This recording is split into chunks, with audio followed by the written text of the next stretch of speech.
시청자 여러분 안녕하십니까? 저도 한때 정치 평론을 했던 사람입니다. 2013년, 14년 이럴 때는 아마 한국에서 종편과 공중파 등에 가장 많이 출연한 정치 평론가 중에 한 사람이었고 제일 인기 있는 사람 중에 한 명이었습니다. 그때 제가 평론을 하면서 들기 시작한 생각은 방송사를 다니면서 이렇게 하루에도 몇 차례씩 평론하는 것이 사회 발전에 무슨 의미가 있겠느냐. 그리고 그렇게 이야기하는 내용들을 시청자들이 보고 잠깐은 속이 시원할지 모르겠지만은 이것이 한국 사회의 국민 인식 변화에 도움이 되겠느냐.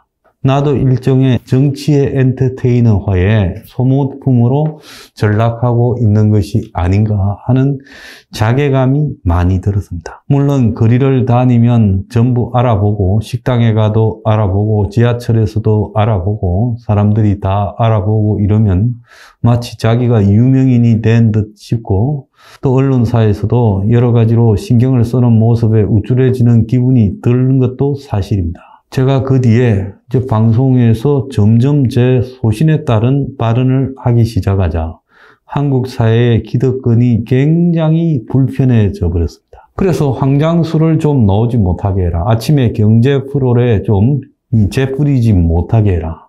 가서 재벌들 편들어줘야 되는데 비판하고 있으니까요. 심지어 황장수가 정권 비판 좀 못하게 해라. 이런 식으로 이제 압력들이 들어오기 시작하면서 공작까지 진행되어서 저를 제거시키더라고요. 자, 그래서 제가 방송 출연을 안 한 지 오래됐습니다만은 이제는 방송 출연을 해달라고 사정을 해도 방송 출연을 할 생각이 없습니다. 그런데 할 생각도 없지만 저같이 나갔다 하면 순간 시청률, 분당 시청률을 확 올려버리는 사람에게 출연해 달라고 한 군데에서도 연락이 안 오는 거. 심지어 신문, 인터넷 등에서도 인터뷰조차도 안 하려고 하는 것은 어디에 있다고 보십니까?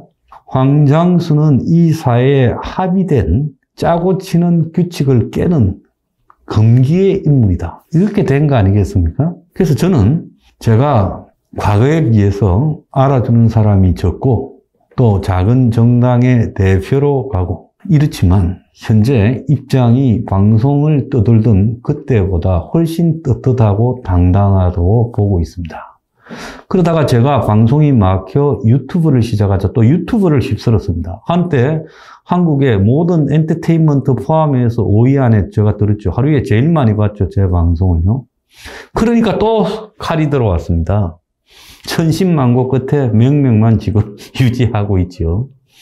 이것 또한 제가 옳은 일을 지향하다 당한 일이기 때문에 후회도 없고 다시 한 데도 이렇게 갈 수밖에 없고 그것이 제 숙명이라고 생각하고 있습니다. 근데 방송가에요. 정말 너무 유치한 자들이 설치고 있습니다.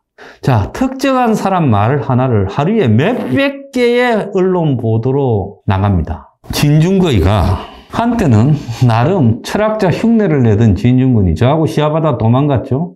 자, 그런데 이 진중근이가 한동훈을 극찬했다. 이재명 체포한 설명이 기가 막혔다. 한동훈이 필요할 만만 딱 해서 영향을 미쳤다. 한동훈이가 이재명을 영업사원에 빗대어서 한 것이 기막힌 표현이다. 이러면서 그냥 아주 빨아대고 있습니다. 정말 보고 있는 사람이 역겨워서 보기가 힘들 정도예요. 그러면서 또 지가 윤회 3.1절 기념사, 나는 윤을 안 좋아하지만 적어도 이번 기념사, 일본하고의 과거의 침략자에서 이제 파트너가 되었다라는 말을 역사상 최악의 3.1절 기념사다, 친일절 됐다, 이렇게 말을 해대는 이야기들.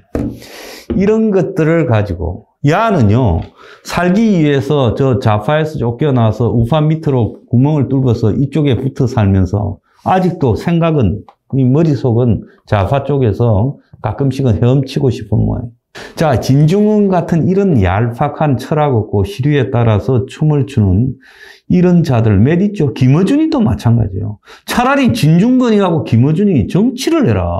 나처럼 당을 만들어서 너네 하고 싶은 이야기 실컷 다 하고 떠들고 해라. 그런데 당은 하지 않고 저것들이 무슨 한국의 모든 시사, 사회, 문화적 문제에 대해서 저것들이 그걸 대변할 수 있는 권한을 가지냐. 그렇게 떠들어대고 있습니다. 그럼 저것들이 한마디만 하면 SNS에 그걸 받아가지고 중계하고 있는 한국의 기자라는 것들의 수준요. 진중권이는 한때 좌파에서도 매장되고 저하고 싸워서 도망가면서 그 이후에 완전히 한국 평론계에서도 매장이 되었습니다. 근데 슬금슬금 기어 나와서 조국 때부터 오른쪽으로 슬금슬금 오더니 저렇게 지금 밥벌이질 평론을 하고 있어요. 기본적으로 가끔씩 까는 듯 보이지만 진중권이 이 윤 정권에 대해서 엄청나게 옹호하고 있다라는 베이스가 진중권의 말을 언론이 받아 쓰고 있는 거 아니겠습니까? 김어준이 마찬가지예요. 완전히 독서를 통해서 이 민주당의 이 운동권 좌파들을 대변하는 듯이 보이지만 실제로는 엄청난 사업꾼이죠. 장사꾼이죠. 자, 그래서 저런 좌우 장사꾼들이 넘쳐나고 있습니다. 자, 지난 대선 과정에서 완전히 듣도 보도 못한 평론가라는 타이틀 단자의 하나는, 젊은 애 하나는 윤 옆에 가서 알랑거리더니 그 다음에는 지금 최고위원 나간다고 하다가 그 최고위원에 나간 이후에 경선 중에 또 터졌지요. 뭐가 터졌습니까? 아이유 등 이런 웹소설을 쓴다면서 여성 연예인 이름을 변경해가지고 음란한 묘사까지도 했다라고 이야기가 되고 있어요. 불법 레이싱 모임까지도 했다는 겁니다. 자, 평론가의 과거에서 평론에 대한 시비가 있을 수 있지만 이건 그걸 넘어서서요. 사회적으로 문제 있는 짓거리를 한 겁니다. 이런 애를 갖다가 무슨 재단을 만들어서 청년재단 이사장이니 시키고 그래서 또 아부 잘한다고 당에 청년 최고위원을 시키겠다라는 의지가 참으로 놀라울 뿐입니다. 그래서 이 진중권 또 김어준 방금 말한 지금 선거하고 있어서 내가 실명을 하지 않겠지만 그 장모라는 그 친구 이런 친구들이 이 사회에서 언론 지상을 장식하고 또 정치평론도 그렇습니다. 자, 보수 쪽의 정치평론은 박머시기가 또 다 휩쓸고 있어요. 자, 이 나라에 이 정치적인 이 평론가가 그 사람밖에 없습니까? 참으로 기가 찬 일들이 벌어지고 있는 거예요. 언론들이 어떤 현상에 대해서 왜 자기들이 입장을 가지고 뉴스를 만들어내고 또 의견을 갖다가 형성하지를 못하고 이 좌우 밥벌이용 평론가들의 입을 빌려서 진중권이나 저런 류의 기사 하나가 하루에 수백 개가 나갑니다. 하나마나한 이야기요. 그것이 국민들이 알아야 될 진실의 자리에 들어차 버립니다. 여러분 네이버 켜가지고 한번 뉴스에서 검색해 보세요. 각 언론사 뉴스마다 저런 게 다 들어가 버리면 대신 국민들이 알아야 할 내용들이 뒤로 숨어버리죠. 80대 할머니가 생계난에 분신을 했다. 충격적이지 않습니까? 어디도 옮겨갈 데도 없던 사람이 거처를 옮겨야 되는 그런 상황에 놓이자 분신을 했습니다. 젊은 20대 여성 3명이 서로 모르는데 만나서 자살을 했습니다. 부천의 다세대 주택에서 30대 여성과 자녀 2명이 자살을 했습니다. 자, 이런 일들은 언론사의 한 구석에서 그냥 소모되어져 버립니다. 왜 갑자기 동시에 같은 날 이런 일들이 막 벌어지는가? 이걸 묶어서 사회 현상으로 설명해서 풀어내는 기사는 하나도 없습니다.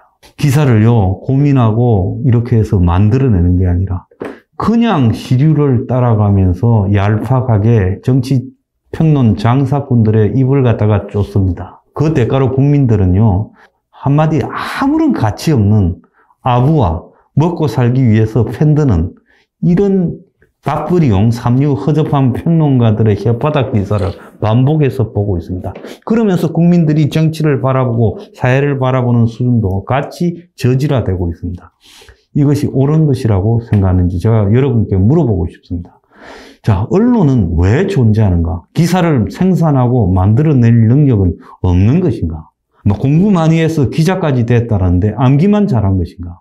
기사 하나도 제대로 못 쓰면서 어떻게 기자 노릇을 하는가? 기사들 중에 틀린 활자가 너무 많습니다.